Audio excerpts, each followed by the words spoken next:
I spent 18 years on the Vestal Board of Education, where we had the #1 school district in our area, top 4% of the state and the nation. And the misnomer of Common Core is this horrible, dirty word, it's bad, is actually not true. Common Core is, #1, not federally mandated, but Common Core, in my opinion, is a good thing for what it does. It sets a high standards for grade level. So the skill set in every grade level should be the same across the country.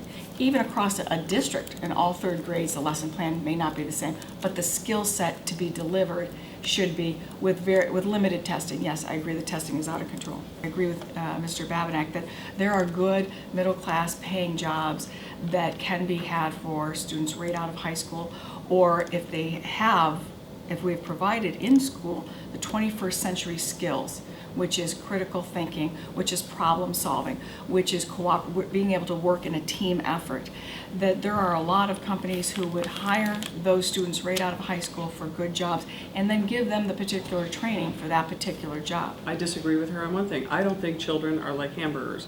I don't think if you walk into a McDonald's in Tennessee, they should be, or a third grade in Tennessee, it should be identical to the third grade in New York. Our country is founded on the concept of individual rights and freedom. Those are something we revere. Individuals. We teach children, they learn differently. It's just to impose this standard, which you talk to any teacher who's a professional. Children learn differently. Many of the in New York State, for example, many of the local school districts adopted modules. If you're going to adopt a module, you might as well just put a videotape on the board. A teacher is trained to understand how a student is going to learn in the classroom.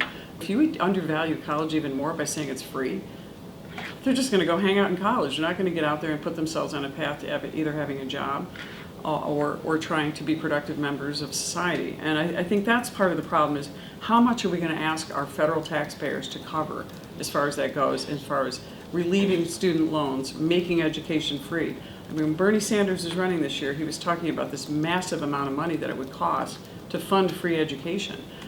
We can't afford that right now, not with $19.5 trillion debt. So to me, I would like to go back and say, it may be a little harder to get a student loan, but when you want to go to college, make sure you're going to go there and you're going to succeed.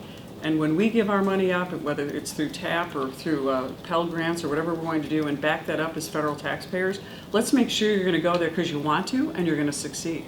As you're aware, the Common Core set of standards and how they've been implemented here in New York have created a situation where our local school districts, who have tremendous variety in what their situations are with different demographics, different income levels, different class sizes, there's all these variables, and a one-size-fits-all approach has been pushed down, and with such an emphasis on the testing and expecting everybody to be at the same level, has created a scenario where our local school districts have lost the necessary flexibility to adapt to their conditions. So I'm in favor of really backing away from that.